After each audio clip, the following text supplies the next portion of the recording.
Hi there, what's up? It's Jada speaking. My friend Martina and I had the chance to interview one of the most popular tour operators in London, the so-called Wonders of London, with which we were able to discover some fun facts and news concerning the breathtaking city that is London. Long story short, all there's to know to fall in love with this bewitching reality and all that she has to offer. Here we go then with some crucial tips should you decide to hang out there. Hi, I'm Jada. First of all, it's so nice to meet you. Hi. And we're gonna go with some question. And the first question I would like to ask you is, what's the best time of the year to go to London according to you? Best time of year. Right, okay. So the interesting thing about London is like not so many people come here for the beautiful weather and the beaches and things like that. So to be honest with you, you can do equally as much, in the winter, um, as you can sort of in the summer. For me, London, I prefer in the summer, I think, just because the parks are really nice. You tend to have a lot more music and things like that. This summer, of course, and this whole year slightly aside because it's just absolutely mad. But one of the benefits and one of the things that we are filming now is like all the Christmas lights that are coming up, like around Soho, Carnaby Street, and things like that, and that makes London really nice. Plus, you get like nice seasonal things like mulled wine and mulled cider and all the rest of it. Oh, that's so nice. And another question I would like to ask is, what do you think is the most attractive London landmark, in your opinion? The most attractive one. Well, it certainly isn't Big Ben right now because that's under Yeah. construction and restoration works, and it has been for 4 years. So it's a really weird job for me because I come there and I explain the same thing, and it's just really odd. Um, Probably, one of the most well-known ones would certainly be. Hey, what's up, Hello, Margot? hi. Hello. Hi. Yeah, so certainly one of the most known ones, and I was out there with the City of London tour, would be St. Paul's Cathedral. And I think I'm going to choose this because it really does encapture what London is about, being created by Sir Christopher Wren, who's amazing because he had his training in places like Italy, in places in Europe, and then was able to bring that to London and mix that with pre-existing designs and all the rest of it. Well, thank you so much. Yeah. Hi, it's my turn now. What would be the best place for teenagers to stay? The best place for teenagers to stay, okay, in areas of London for like young people. Okay, quite a good place, and quite a place that you guys would enjoy is around the east, in places like Shoreditch, Brick Lane, and things like that. There's lots of really cool hostels. There's one called Wombats, which I know, which isn't too far from the Tower of London, and they're just really great because they work with tour companies, like ours and things like that. So they can kind of set it up, and they're just really like kind of chill places. Plus, the reason I said Shoreditch in the first place is because that has changed dramatically. 100 years ago, it was probably one of the poorest areas in London that you can actually live. Probably one of the poorest areas in the UK. And today, it's really trendy. There's lots of cool cafes. You can get the best bagels in London there. It's all tons of street art. So this is why, as well, I said for teenagers. I'm not quite a teenager, but I love walking around and on all the street art and things like that. So yeah, Shoreditch in the east. Okay, thank you. What do people usually ask you to visit first? To visit first. Well, I always like it when I get a suggestion or something else, that not everybody says. So, I mean, everybody, of course, wants to go and see, Big Ben and St. Paul's Cathedral. And even though I know I kind of pick that as its main encompassing landmark, that's because I feel it is like London. So many times St. Paul's Cathedral is like burnt down and then like a phoenix, it's like risen again from the ashes. But I think if I was going to, send somewhere, a monument to go and see first or somewhere, probably go to the parks. Probably go to somewhere like St. James's or Green Park, because that area is going to give you an idea of what Westminster is. And it's nice because even in the autumn, when all the leaves are falling down and you've got all this beauty, you're constantly reminded that underneath you is just 2,000 years of, well, in this case, actually in Green Park, it's just a lot of death. It used to be a plague pit from the Black Death, the bubonic plague, which of course took a lot of lives world around. So there's kind of like layers of deadliness and beauty. Okay, thank you. Do you have any tips for travelers, like anything you would like to share with us? Yeah. Firstly, if you're coming in and exchanging, euros and all the rest of it, a good place to do that is a post office rather than the airports and things like that, because generally they'll charge you higher prices. Sometimes you can be all right. Also, I don't know if you've heard of, and I don't know if you can get it, but I'm pretty sure you can, because I've seen people all over Europe use it. But there's a debit card, and it's just a debit card. It's called Monzo, and they allow you to take out, quite a bit amount without charging abroad. So that will save you money, especially if you're drawing out from ATMs and things like that. So that's just a couple of money tips. In terms of eating out, you can actually get really decent street art eats that are like substantial, like that bagel shop, things like that, for about £4, 4 or 5. And there's lots of great kind of sushi restaurants we're getting about. And that way then you don't just have to have like supermarket meals the whole time. So you can get like a similar price and still kind of enjoy some of the flavors and things like that London has to offer. For gosh sake, bring an umbrella. Oh. Do you have any curious facts you would like to share with us, like some curiosities or some fun facts? Yeah, absolutely. I've got so many to pick from. Let's start off with okay, cool. I mean, this is a little bit grisly, but as so many things in London are, when they used to hang people all the way up until the 1870s, which is interestingly enough when the first London Underground lines came in as well. It's an unrelated fact, but about 70% of the people that went to watch the last ever public hanging in London traveled via the London Underground, which we use like all over the world, well, all over the city today. But I think of the London Underground as like a modern invention, and hanging is a more older or archaic thing. But what they used to do is they used to have a prisoner on a wagon, and the wagon would have the police on, and the wagon would roll from pub to pub to pub, right? So it would go past all the public houses, and the people would follow on with their drink. Now, if you've ever heard of the term, and I'm sure you have your own equivalents in Italy of like a bar crawl or a pub crawl or something like that, then of course it actually derives from these old, prisoners that are actually on their way to get hung. The other thing is that everyone would go to the site of the hanging. And then, of course, at the time, because they wanted people to go out and enjoy it, they would have lots of drink, lots of alcohol, right? Everyone would drink as much as they could. And then on the day after, they wouldn't feel so good, right? The hanging would be over, they would be hung over.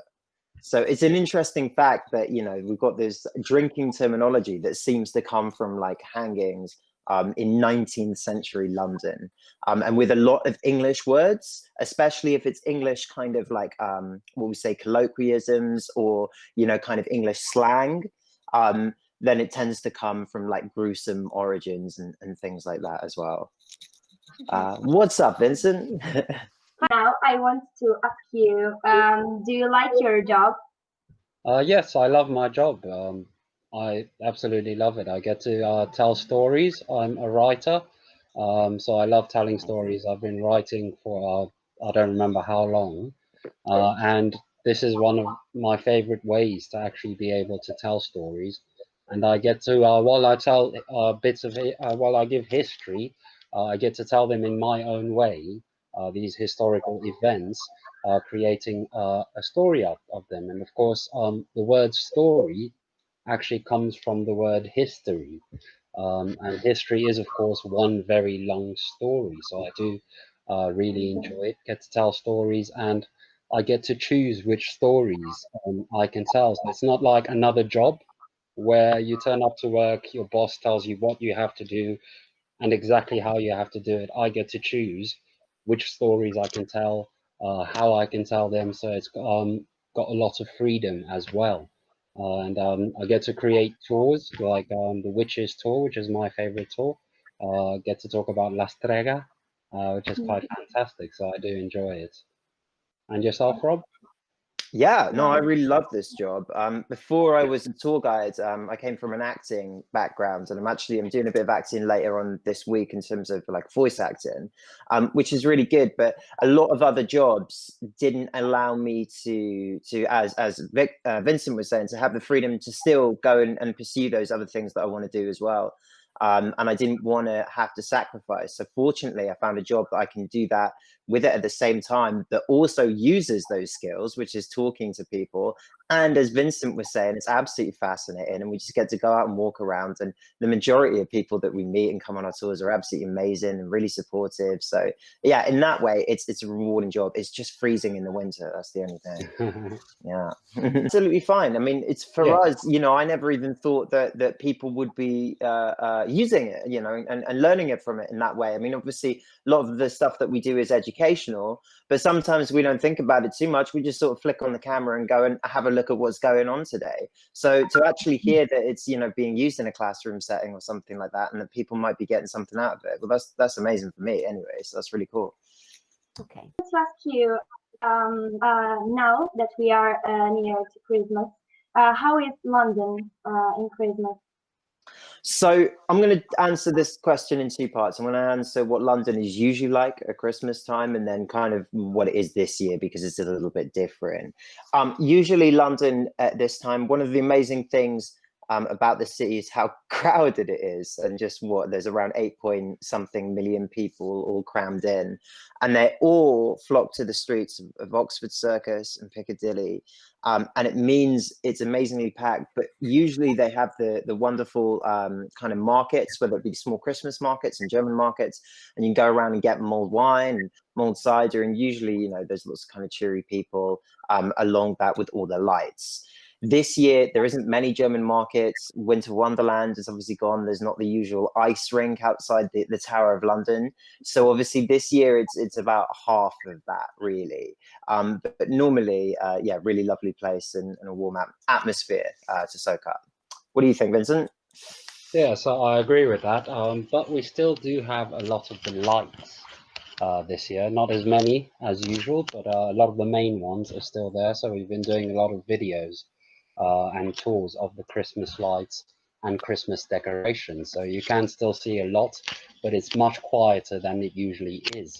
And an interesting thing is this year they're making, for 3 Saturdays, they're making Regent Street, which is the main shopping street, apart from Oxford Street, of course, but they intersect with each other. But they're making Regent Street pedestrian only, so there are no cars. So on 3 Saturdays of December, in preparation for Christmas shopping. So that's quite nice to see, because usually it's very hard to cross that road.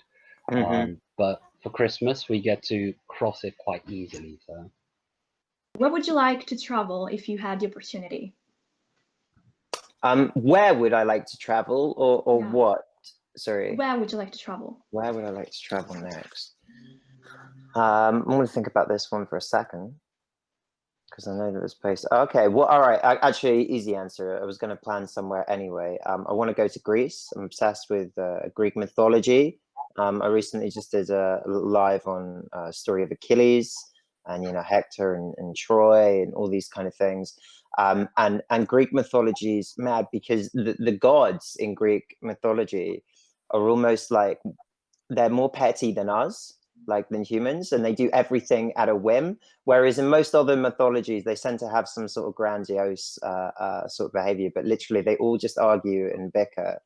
I think it's a really fascinating look. And there's talk about stories, Vincent. There's just so many like stories of, you know, of redemption, of love and battle and war and all these kind of things. So yeah, you just dip your toe into Greek mythology. So I'd love to go to Greece and have like amazing wine and olives and hummus and all the rest of it. That's nice. I would love to go to the United States, but not the main places in the United States. I want to go to the South, not New York or California. I've never been, but I want to go to places like New Orleans for the food, They're supposed to have some of the best food. I know lots of people think Americans don't have great food, but New Orleans is amazing because it's a mixture of cultures. You've got French, Italian, African, Asian, etc. So you've got all of those cultures coming together and mixing their food. So that's quite amazing. But also because of the music, and then just do the Mississippi and for the blues, and the Delta for the blues, all those kinds of areas. I love the blues. And also Italy, where you guys are from. I've got a few friends in Italy, but I've always wanted to visit Italy. I want to do Naples for the coffee, and for the pizza as well. But also I want to go to Firenze, Florence, Yeah. for just the Chianti region, explore the Chianti region, and also just I love the what are they called? The family from other powerful banking Medici, Yeah. the Medici Really managed. from Florence, and I've heard that there's a secret tunnel. So I want to go and find that secret tunnel under Florence, and just see what used to happen there. So if the Medici ever got in trouble, they could escape the city using this tunnel. So I do want to find that tunnel. But those are the two main places I want to go: the southern states of the United States of America and Italy. What about South of you Italy. guys? Where would you like to travel?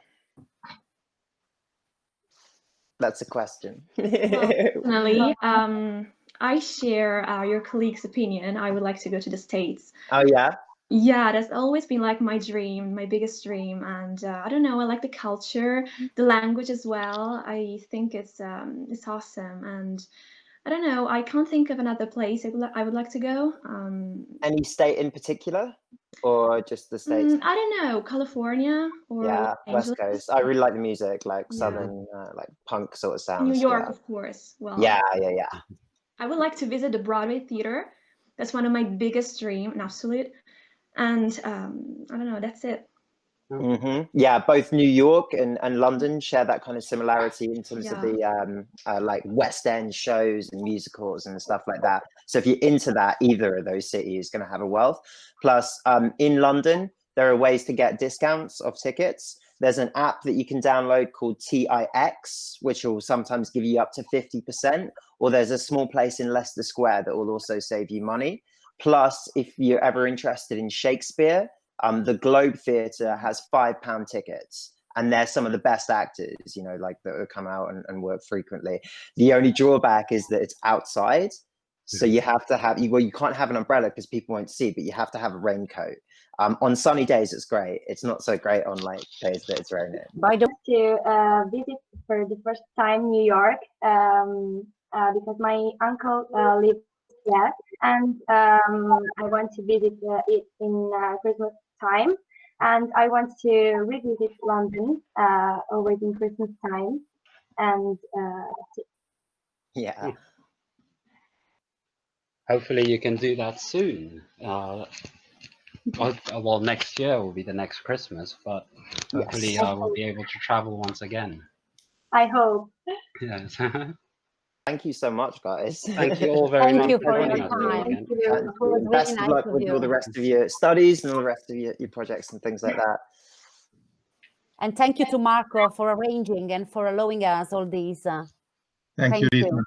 Thank you for calling us. If you come to London, ever come to London soon, obviously, Of course. many tours for you, Vincent and Rob. I'm sure they will be. Yeah, absolutely. Just drop us a message, you know. Thank you. Really Thank nice you very to kind much. of check in with the fans and all the rest of it around. So thank you so much, guys. Peace out. Thank you very much. Have a nice day. Bye. Thank you. Bye. Bye.